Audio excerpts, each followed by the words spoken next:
আমি জানি না কেন তোমার এতটা মনে পড়ে। আমি জানি না কেন তোমার সাথে কথা বলতে ইচ্ছা করে।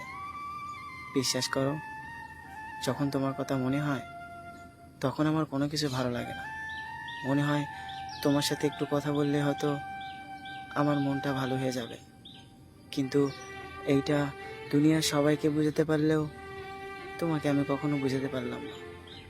দিন শেষে তোমার কাছে অবহেলা ছাড়া কিছুই পেলাম না।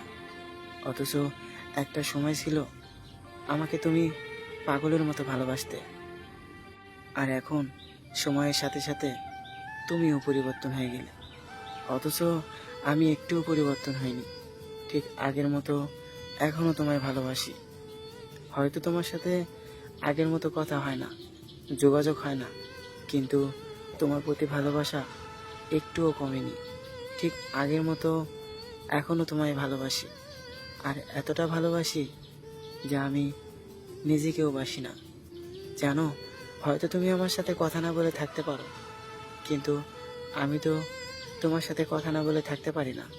জানো, হঠাৎ করে কথা বলা বন্ধ হয়ে যাওয়া আর দম বন্ধ হয়ে যাওয়ার মধ্যে কোনো পার্থক্য নেই।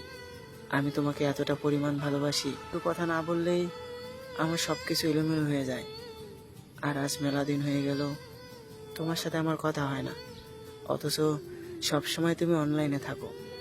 জানো, যখন তোমার কথা খুব বেশি মনে পড়ে তখন অনলাইনে গিয়ে শুধু ঘোরাঘুরি করি, কিন্তু তোমাকে কল দেওয়ার সাহস পাই না।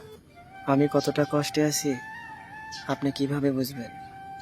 কারণ আপনি তো আমাকে মন থেকে ভালোবাসেন না। যদি আমাকে মন থেকে ভালোবাসতেন তাহলে আমার কষ্টে থাকাটা অনুভব করতেন।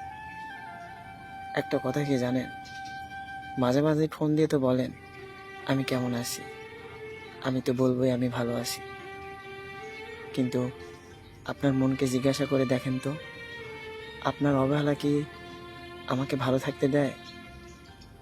আপনি যেরকম করে কথা বলেন আমি আপনাকে কিছু বলতে পারি না, কারণ আপনাকে অনেক ভালোবাসি। একটা কথা কি জানেন, আমি হয়তো আপনার মতো অবহেলা করতে পারি না, আমি হয়তো আপনার মতো কষ্ট দিতে পারি না। আমিও আপনাকে কষ্ট দিতে পারতাম, কেন দেয় না জানেন? কারণ আপনার মাঝে আমি আমার নিজেকে খুঁজে পাই। আপনাকে কষ্ট দিলে মনে হয় সেই কষ্টটা আমার লাগে, কিন্তু আপনি এতটা ভালোবাসার পরও অনেক অবহেলা করেন। আপনাকে আমি বারবার বলি আমি আপনাকে ভালোবাসি,